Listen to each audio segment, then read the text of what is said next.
Santapan Harian. Hari ini kita akan membaca 1 Korintus pasal yang ketiga, ayat pertama hingga ayatnya yang ke-9. Namun sebelumnya, mari kita berdoa. Kristus Yesus, biarlah firman-Mu menegur kami dengan kasih. Jangan biarkan kami mengeraskan hati. Ubahlah kami menjadi lebih baik. Di dalam indahnya cinta kasih-Mu, Yesus Kristus, kami berdoa. Amin. 1 Korintus 3 ayat 1-9. Saudara-saudara, pada waktu itu aku tidak dapat berbicara dengan kamu seperti dengan manusia rohani, tetapi hanya dengan manusia duniawi, yang belum dewasa dalam Kristus. Susulah yang kuberikan kepadamu bukan makanan keras, sebab kamu belum dapat menerimanya. Sekarang pun kamu belum dapat menerimanya, karena kamu masih manusia duniawi.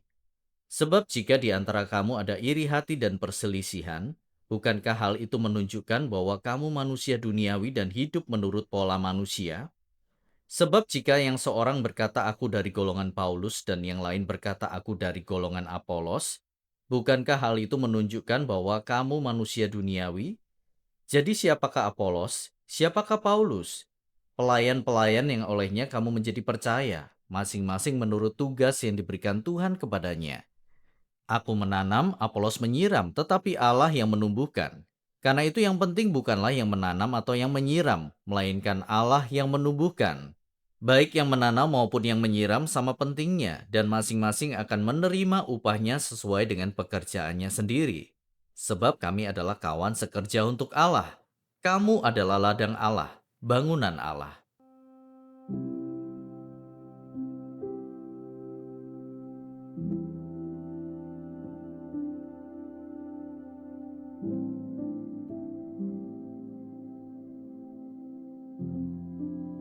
Sahabat Scripture Union Indonesia, kedewasaan seseorang tidak hanya diukur dari usianya.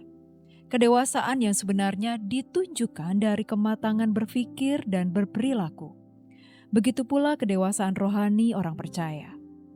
Jemaat di Korintus tidak menunjukkan adanya kedewasaan rohani. Hal ini dibuktikan dengan adanya iri hati dan perselisihan serta sikap yang saling membanggakan diri sebagai golongan yang lebih baik. Paulus mengingatkan bahwa ia dan pemimpin rohani lainnya adalah pelayan Tuhan dan kawan sekerja Allah. Allah lah pemimpin mereka. Itu artinya tidak ada alasan bagi mereka untuk saling iri hati ataupun membanggakan diri. Tak dapat dipungkiri bahwa terjadinya perselisihan adalah tanda ketidakdewasaan. Orang yang dewasa secara rohani tidak akan mudah iri hati ataupun bahkan menyombongkan diri. Semua sama di mata Tuhan dan semua adalah milik Tuhan. Siapapun dapat ia pakai untuk memberitakan Injil Kristus.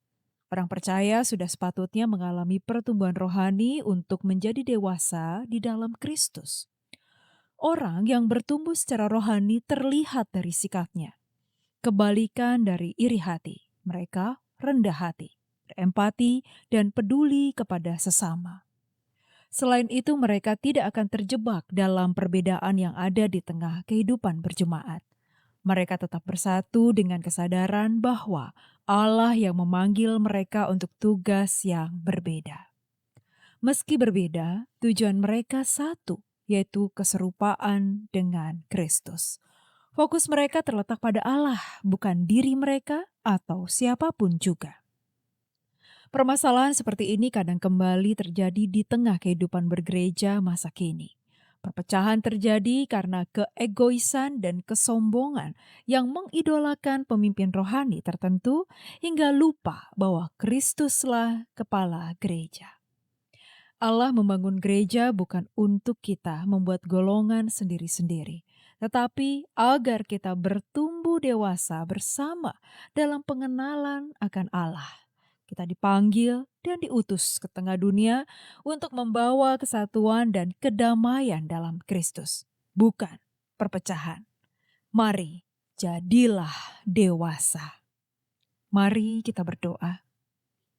Engkau yang memanggil dan mengutus kami. Engkau menghendaki kami hadir di tengah dunia sebagai pembawa kesatuan dan damai di dalam Kristus. Jauhkan kami dari sikap yang menimbulkan perpecahan, dan ajarlah kami bertumbuh dalam kedewasaan iman yang penuh kasih dan kerendahan hati. Di dalam namamu Yesus, kami berdoa. Amin.